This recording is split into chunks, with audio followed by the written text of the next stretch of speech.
नमस्कार, एक और टिप्पणी के साथ मैं अतुल चौरसिया। आज आपको एक बात बताना चाहता हूं, YouTube का सिस्टम कैसे काम करता है। आप जिस वीडियो को पसंद करते हैं उसे ज़्यादा से ज़्यादा लाइक करने से, शेयर करने से, सब्सक्राइब करने से आपका पसंदीदा वीडियो ज़्यादा लोगों तक पहुंचता है। यही YouTube का सिस्टम है। ऐसे वीडियो को YouTube खुद प्रमोट करने लगता है। तो अगर आपको हमारा यह शो पसंद आता है तो प्लीज़ लाइक, शेयर और सब्सक्रिप्शन जैसी मुफ्त की मदद करने में कोताही नहीं करें। और अगर आपकी रुचि देश के लोकसभा चुनाव की खबरों में है तो न्यूज़ लॉन्ड्री और द न्यूज़ मिनट का चुनाव कवरेज आपका फाइनल डेस्टिनेशन है। विज्ञापन और प्रायोजित कार्यक्रमों से दूर सिर्फ आपकी मदद से हम चुनावी खबरें देश के हर हिस्से से पहुंचा रहे हैं। इसे देखें और हमारे चुनावी फंड को आर्थिक मदद करें। दरबार को झालर, लड़ियों, गुब्बारों आदि से सजाया गया था। आर्यावर्त में लोकतंत्र का उत्सव चल रहा था, इसलिए लोक की आवभगत तेज हो गई थी। लोक इस मौके पर तंत्र के साथ जमकर अद्धा पौआ में डील कर रहा था। 5 बरस में ऐसा एक आध बार आता है जब लोक अपने तंत्र के साथ डील करने की स्थिति में होता है। बाकी वक्त तो तंत्र ही लोक की कील ठोके रहता है। इसीलिए दरबार में आज लोक के पितामह धृतराष्ट्र काफी प्रसन्नचित्त नजर आ रहे थे।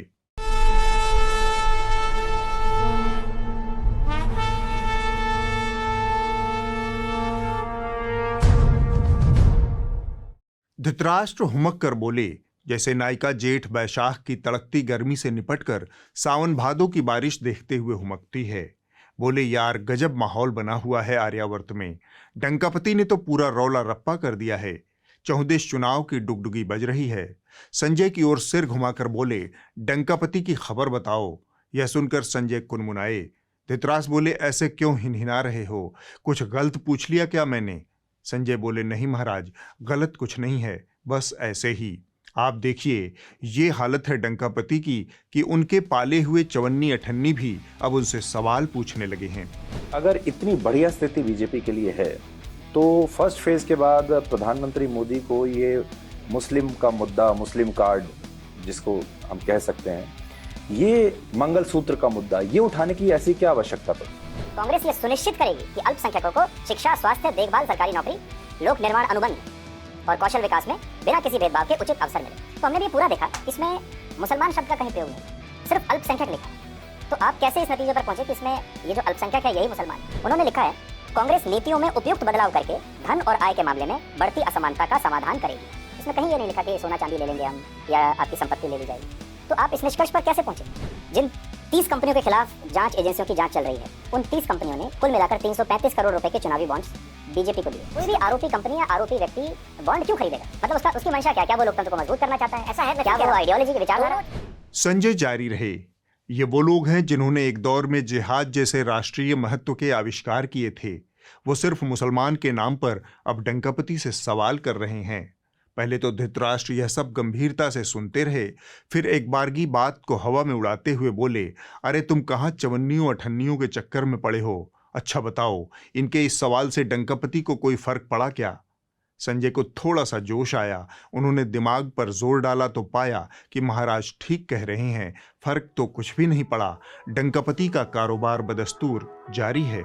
जब तक मोदी जिंदा है, मैं दलितों का आरक्षण, आदिवासियों का आरक्षण, ओबीसी का आरक्षण, मुसलमानों को धर्म के आधार पर नहीं देने दूंगा, नहीं देने दूंगा, नहीं देने दूंगा।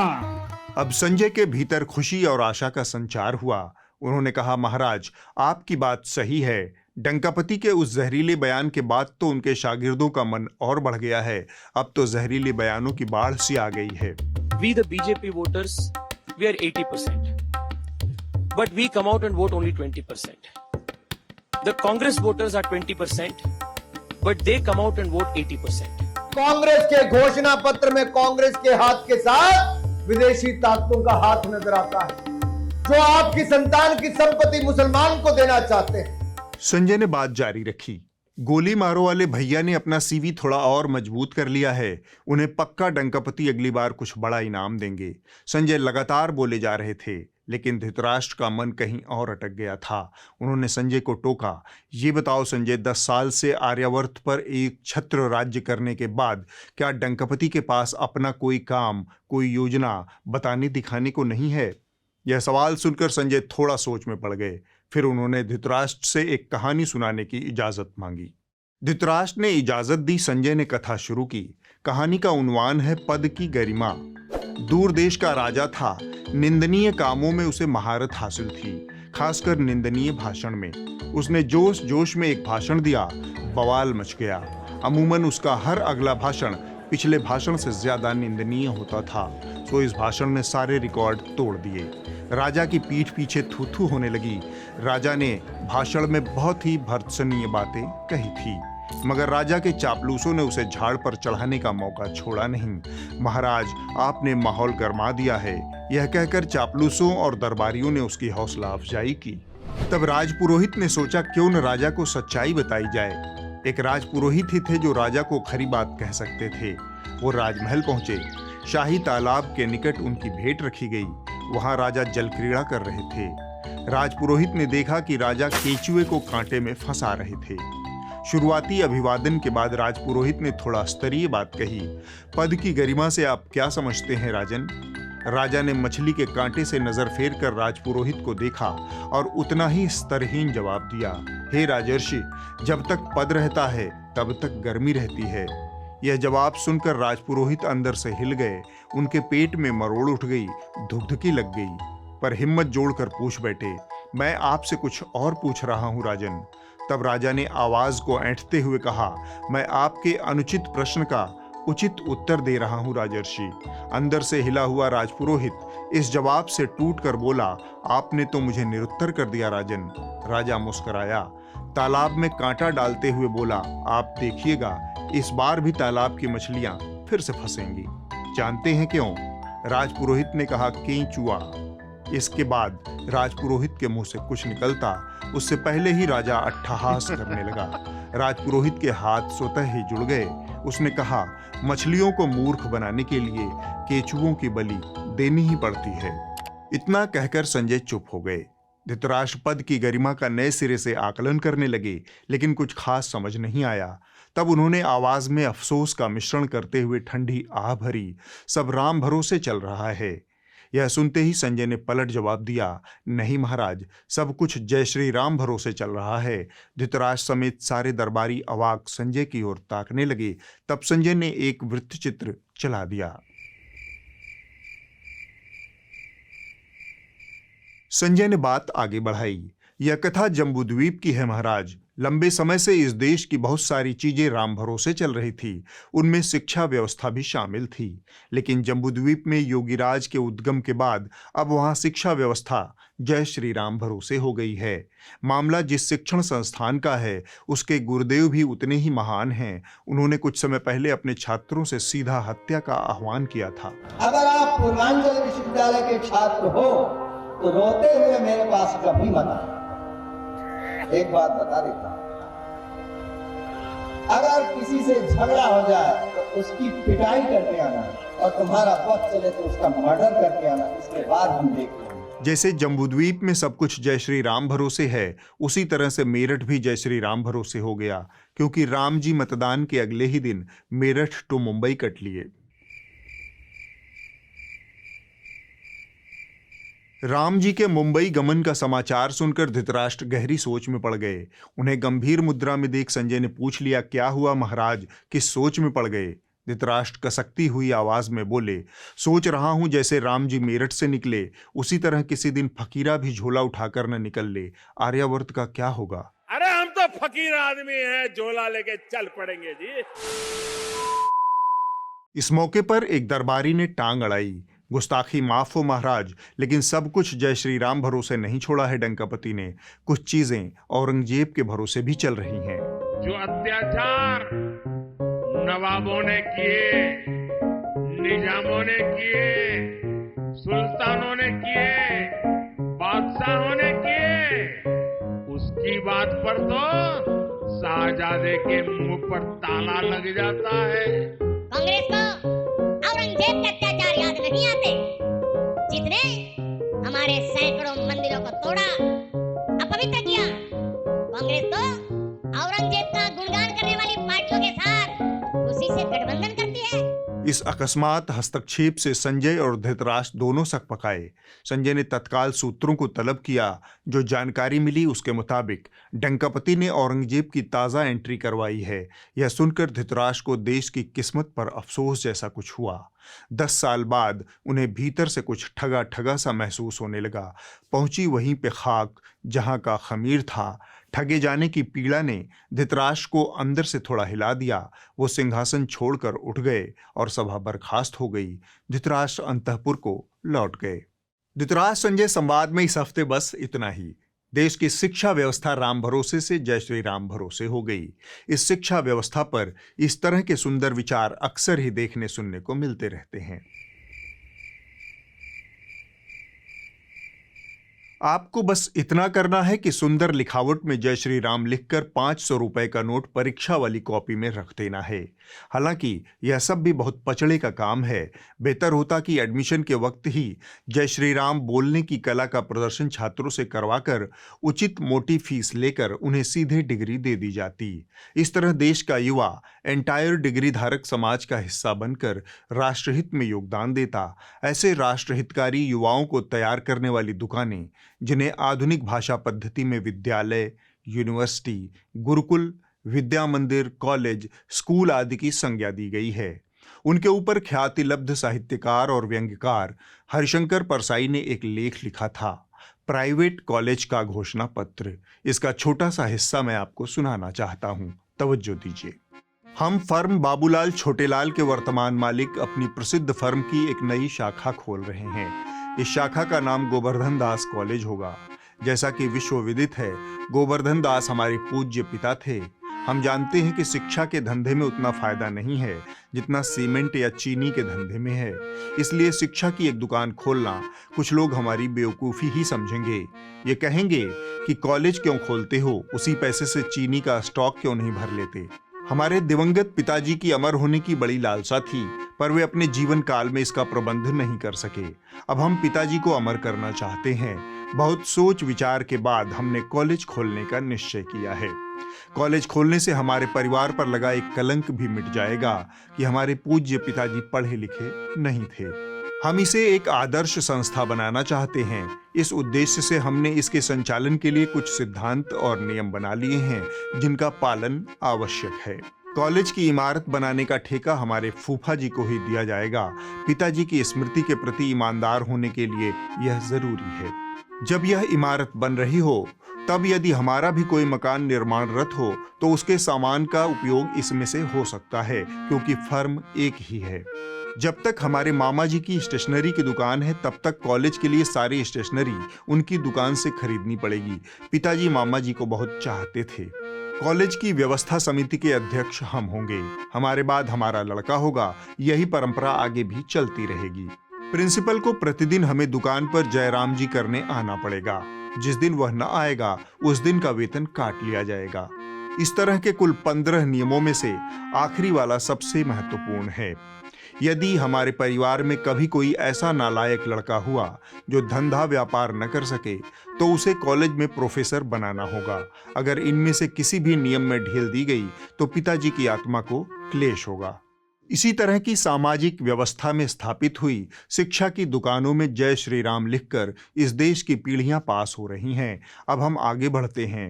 हुड़कचुल्लू खबरिया चैनलों का संसार अपनी घामड़ता और कूढ़मगजी से देश को उजियार किए हुए हैं। आज हम इन्हीं में से एक बहन नाविका कुमार की बात विस्तार से करेंगे। इनकी खासियत ये है कि इनका अपना कोई मत नहीं है। या तो इनके मुंह से कांग्रेस और राहुल गांधी कुछ कहते हैं, या फिर इनके मुंह से मोदी जी या फिर बीजेपी कुछ कहती है। इनके मुंह से इनकी कोई बात नहीं निकलती। नरेंद्र मोदी ने कहा है, ये राहुल गांधी कह रहे हैं कि बीजेपी सवाल उठा रही है, गालियों का ही सामान है। मोदी के खिलाफ क्या कहा गया? राहुल गांधी ने छत्तीसगढ़ के कोरबा में क्या कहा? यही सब देखना हो तो आपके चैनल पर किसी को आने की जरूरत क्या है? सब कुछ राजनीतिक पार्टियों के YouTube चैनल पर ऑनलाइन उपलब्ध है। खैर, पहले ये वाली पट्टी पढ़िए। कांग्रेस का माओवाद का मैनिफेस्टो एक्सपोज्ड। कांग्रेस के मैनिफेस्टो में ऐसी कोई बात नहीं है जो बात ये मोहतरमा फैला रही हैं।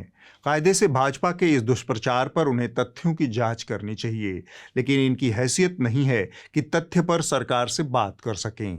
लेकिन ईमान का मतलब सबके लिए नाविका कुमार नहीं होता। जैनेंद्र, आप कांग्रेस से जुड़ी खबरें कवर कर रहे हैं लंबे वक्त से। ये जो परसेप्शन की लड़ाई है, इसमें फिलहाल कांग्रेस अब कहां दिख रही है, कहां नजर आ रही है, कैसे काउंटर कर रही है? बिल्कुल अखिलेश, देखिए ये जो परसेप्शन का खेल होता है उसमें हमारी आपकी भूमिका बड़ी अहम हो जाती है कि हम बताएं। अगर कोई कहता है कि बाहर आंधी है तो एक कहावत है कि हमें ये नहीं बताना कि उनका बयान है कि आंधी है, हमें खिड़की खोलकर देख लेना चाहिए कि आंधी है भी कि नहीं है। तो इसमें वस्तु स्थिति यह है कि विरासत कर को लेकर कांग्रेस दो टूक कह चुकी है कि उसका कोई इरादा नहीं है लागू करने का, मैनिफेस्टो में भी नहीं है। सैम पित्रोदा ने कोई मांग भी नहीं की, उन्होंने एक इंटरव्यू में ये बात कही, बीजेपी इसको लेकर उड़ गई है। तो इसमें हमें सबसे पहले तो ये फैक्चुअली रिपोर्ट करना चाहिए कि विरासत कर को लेकर के जो हवा खड़ा किया जा रहा है उसकी वास्तविकता जो है वो ये है कि कांग्रेस ने ना तो इसको लेकर कोई ऐलान किया है, ना ही इसका जिक्र घोषणा पत्र में है। दरअसल नाविका कुमार का यह पूरा शो ही मिसलीडिंग है, भ्रामक है। उसने जानबूझकर मनमोहन सिंह का अधूरा बयान चलाकर मोदी के बयान का समर्थन किया। पूरे आधे घंटे में से सिर्फ 10 सेकंड निकाल के माइनॉरिटी का, जबकि मनमोहन सिंह ने जो बात कही थी वह देश के दलितों, आदिवासियों और अल्पसंख्यकों के बारे में थी। आप भी सुनिए। I believe our collective priorities are clear. Agriculture, irrigation and water resources, health, education, critical investment in rural infrastructure and the essential public investment needs of general infrastructure, along with programs for the uplift of scheduled castes, scheduled tribes, other backward classes, minorities and women and children. The component plans for scheduled castes and scheduled tribes will need to be revitalized.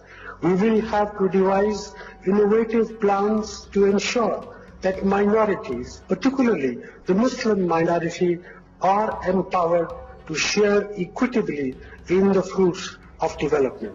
They must have the first claim on our resources. और इसी अधूरे भ्रामक बयान के आधार पर बहन ये वाला सवाल उठा देती हैं। राहुल गांधी ने माओवाद का जो मैनिफेस्टो है और जिस तरह से ये सवाल उठाए हैं निर्विरोध चुने जाने पर, क्या ये मोदी ने आज एक्सपोज कर दिया है? क्या कांग्रेस घर मंगलसूत्र छीन लेगी लेकिन मोदी होने नहीं देंगे? यही है आज सवाल पब्लिक का। ये तो प्रोपेगेंडा कर ही रही हैं। Ladies and gentlemen, yes, I'm a vulture. Yes, I'm a vulture. स्वयं प्रधानमंत्री भी इसी तरह के आधे अधूरे बयान से लोगों से वोट मांग रहे हैं। और फिर उनके एक नेता ने तो भाषण में कहा एक्सरे किया जाएगा, एक्सरे किया जाएगा। क्या राहुल गांधी ने वास्तव में संपत्ति का एक्सरे करवाने की बात कही थी? जवाब है नहीं। राहुल गांधी का एक्सरे वाला बयान जातिगत जनगणना के संदर्भ में था, ताकि समाज का सच सामने आए। मैंने सिर्फ ये कहा है कि देखिए ये पता लगाते हैं कि कितना अन्याय हो रहा है। मगर आप देखिए, नेशनल मीडिया को देखिए, नरेंद्र मोदी को देखिए, जैसे ही मैंने एक्सरे का शब्द प्रयोग किया,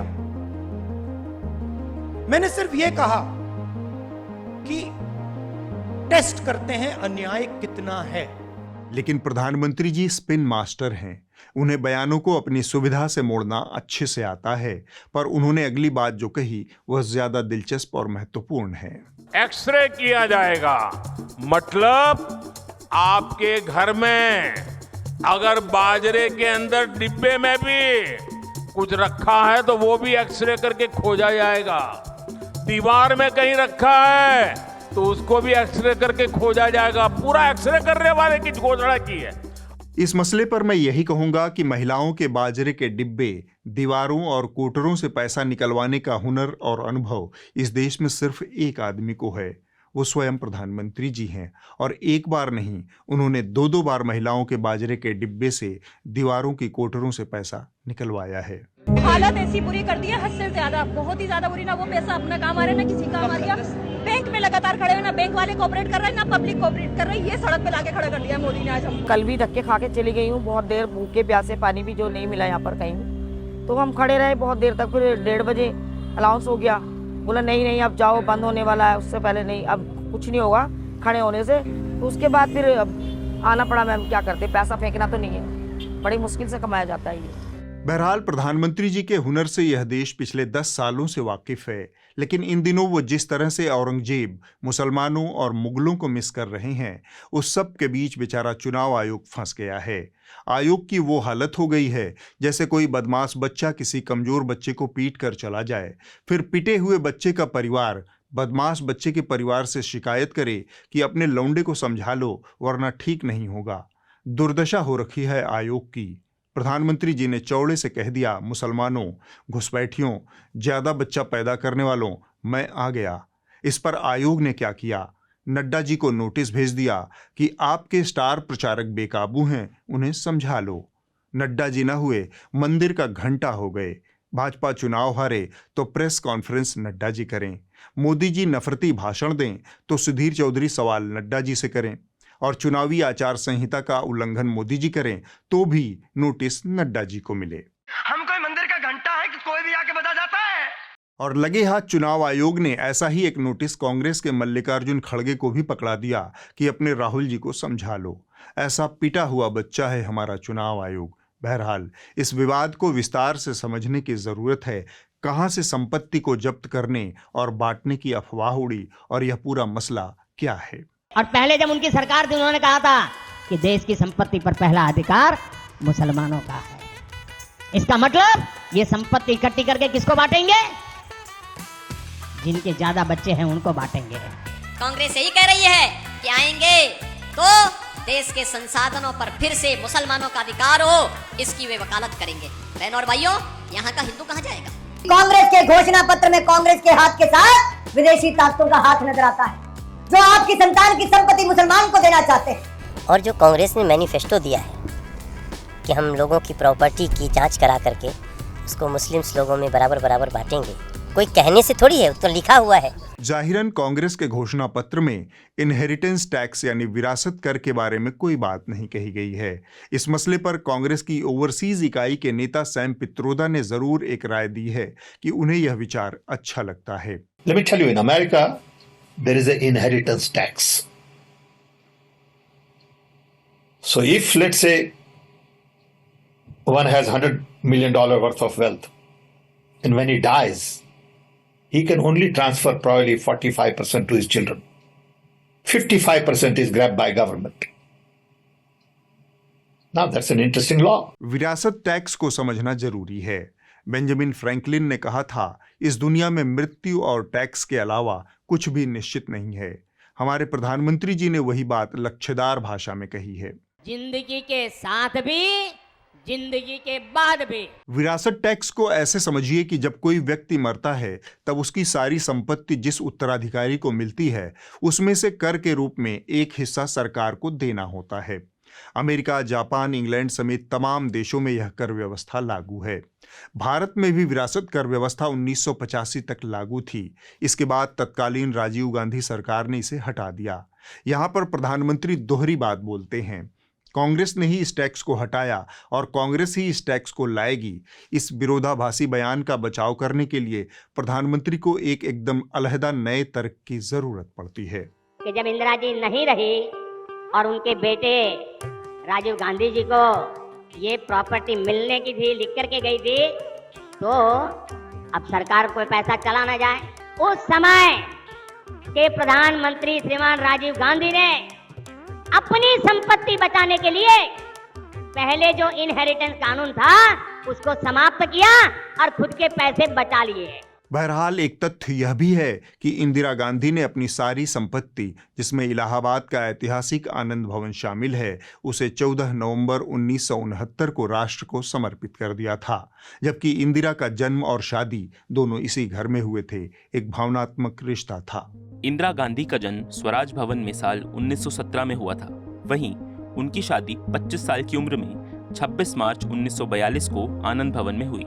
14 नवंबर 1969 को उन्होंने आनंद भवन को जवाहरलाल नेहरू स्मारक निधि को दान कर दिया।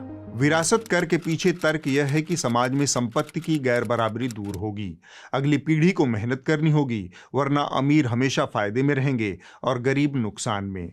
इस टैक्स से विषमता के मोर्चे पर क्या नफा नुकसान हुआ, यह आज भी बहस का विषय है। इसे अमेरिका के उदाहरण से समझते हैं। यहाँ अलग अलग राज्यों में विरासत कर की लोअर लिमिट की अलग अलग दरें हैं। मसलन कहीं पर लोअर लिमिट $5 मिलियन है तो कुछ जगहों पर 3 मिलियन और $2 मिलियन भी है। यानी अगर मरने वाले व्यक्ति की संपत्ति $5 मिलियन या उससे अधिक है, तब उसके उत्तराधिकारी को इनहेरिटेंस टैक्स या विरासत कर चुकाना होगा। अब आप देखिए कि भारतीय रुपए में $5 मिलियन करीब 40 करोड़ रुपए के आसपास होता है। यानी अगर इतना पैसा किसी के पास होगा तब वह विरासत कर चुकाएगा।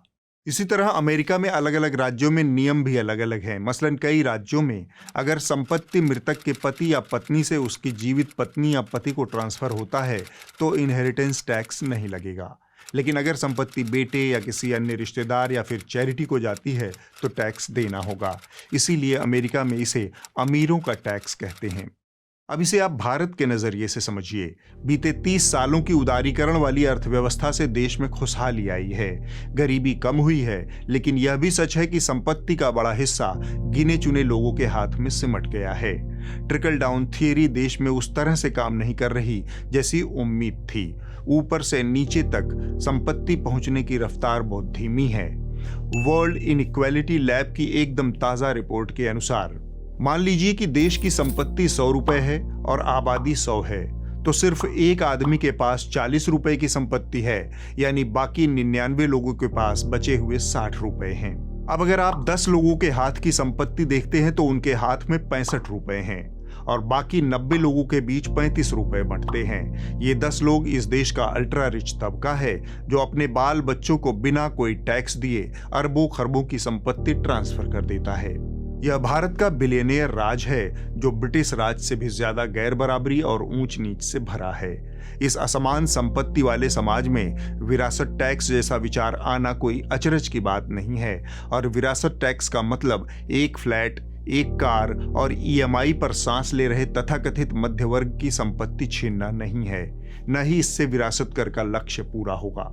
लेकिन एक सुचिंतित अल्ट्रा रिच लोगों से विरासत कर की उम्मीद करना कोई चांद तारे पाने जैसा ख्वाब भी नहीं है, जैसा प्रधानमंत्री इन दिनों अपने चुनावी मंच से बता रहे हैं। अब आप इस हफ्ते की रिपोर्ट देख लीजिए। जो कही जा रही थी बातें कि अंदर में भी सोशल डिस्टेंसिंग का। इस हफ्ते की रिपोर्ट द रेड माइक नाम के YouTube चैनल से है। यह रिपोर्ट आप तक रिपोर्टर सौरभ शुक्ला ने पहुंचाई है। केंद्र सरकार की अग्निवीर योजना को लेकर मेरठ के युवाओं में किस तरह की नाराजगी है, उसे समझने में यह रिपोर्ट मदद करती है। नया कैंडिडेट जीतता है, उनकी आयु 5 साल तक होती है और ये जो आर्मी की नौकरी सर 4 साल की कर दी, क्या करेगा इसमें आके, ये बताओ आप। सबके थ्रू, इंस्टाग्राम के थ्रू तो सभी के पास पेपर पहुंच चुके थे, तो निष्पक्ष भर्ती हो और अधिक से अधिक जितने वादे करती है सरकार बेरोजगारी के, अपने वादों पर खरी नहीं उतर पाई है। हालांकि भर्तियां निकाली जा रही हैं, लेकिन जितने वादे करती है तो सभी को रोजगार मिले, हमारा विशेष मुद्दा यही है सरकार से। कोशिश तो कर रही, पर सीमा पे जाकर क्या करेंगे। युवा तो ये सोचेंगे 4 साल बाद घर जाना, क्यों यहाँ पे आत्महत्या क्यों करवाएं। अगले हफ्ते होगी एक और टिप्पणी। नमस्कार।